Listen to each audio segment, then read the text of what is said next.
Bom, ainda dentro do assunto de Fenohunt, eu acho que a gente dá pra gente falar um pouco sobre não é bem uma tendência ainda, mas é uma descoberta recente aí da Abstrax, que eles estão desenhando um modelo de chemohunt, né? Em tradução livre seria hunting químico, hunting baseado no perfil químico da planta, porque quando a gente faz Fenohunt, a gente olha algumas características que estão ao alcance dos olhos e das mãos ali, né? Mas as características mais concretas, por exemplo, estrutura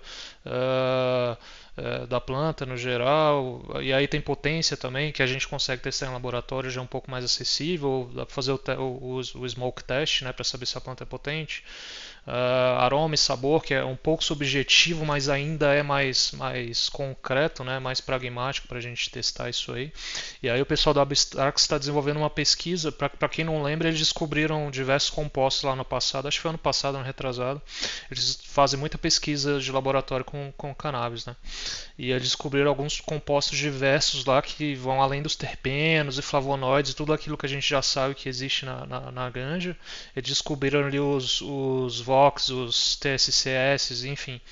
A gente pode falar aqui um pouco aqui depois, mas são diversos compostos químicos que dão característica de sabor e aroma, né, para cannabis, para além dos terpenos, que não dependem só dos terpenos. Eles interagem com os terpenos, eles interagem com os flavonoides, eles interagem entre si, mas eles são compostos de um grupo diferente, sabe? São compostos baseados em enxofre, são ácido, etc., que não se enquadra muito em terpenos e flavonoides. Então os caras estão desenhando esse modelo de Fenohunt, proporam, né, esse modelo de Fenohunt baseado no perfil químico da planta, né? Porque eles estavam fazendo pesquisa lá, como eu falei, descobriram alguns compostos diferentes, e aí fizeram alguns testes cegos com alguns participantes e tal, e pediram para o pessoal analisar, né, algumas plantas, algumas flores que eles tinham lá da genética, se eu não me engano, era uma Starburst, era uma Starburst. Enfim, um feno lá da Starburst, eles fizeram testes cegos com alguns usuários e perguntaram para o pessoal o que eles estavam percebendo daquelas flores, né?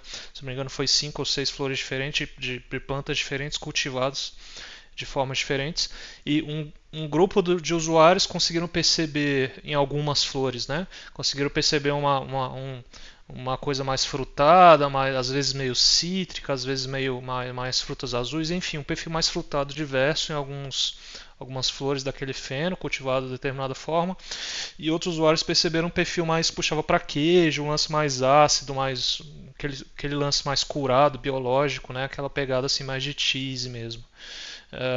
E aí os caras pegaram essas flores que foram para esse teste e fizeram análise química, né, utilizando um cromatógrafo.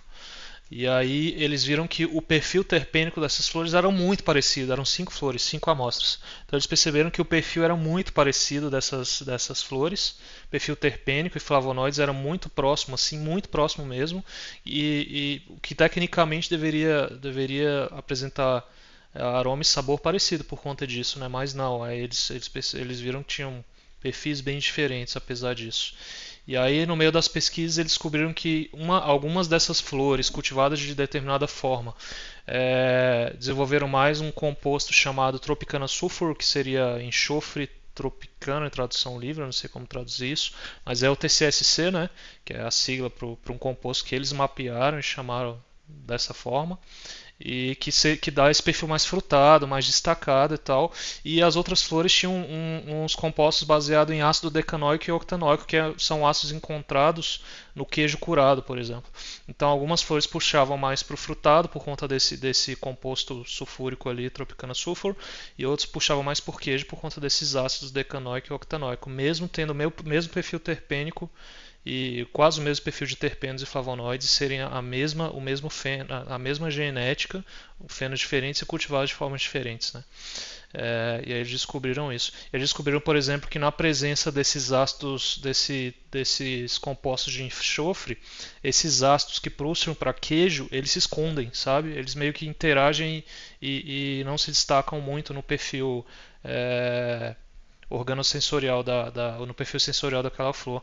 E quando tem menos desses compostos de enxofre, esse tropicana sulfo, as características desses ácidos se destacam mais. Então tem uma modulação ali, né, um sobrepondo o outro, dependendo da quantificação que encontrei nessas flores. Né?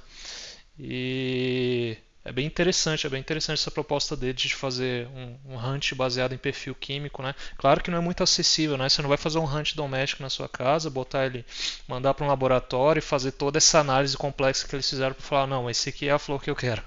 Quando a gente faz um hunt, geralmente a gente escolhe, pelo que eu falei lá no início, pelas características mais concretas, né? Mais palpáveis que a gente consegue controlar ali no primeiro momento. Isso aí seria mais para um feno-hunt de larga escala, talvez para uma indústria, enfim, uma produção comercial que está procurando algo mais exclusivo, algo mais específico ali, né, para um perfil de paciente. Mas é bem interessante essa pesquisa que eles fizeram.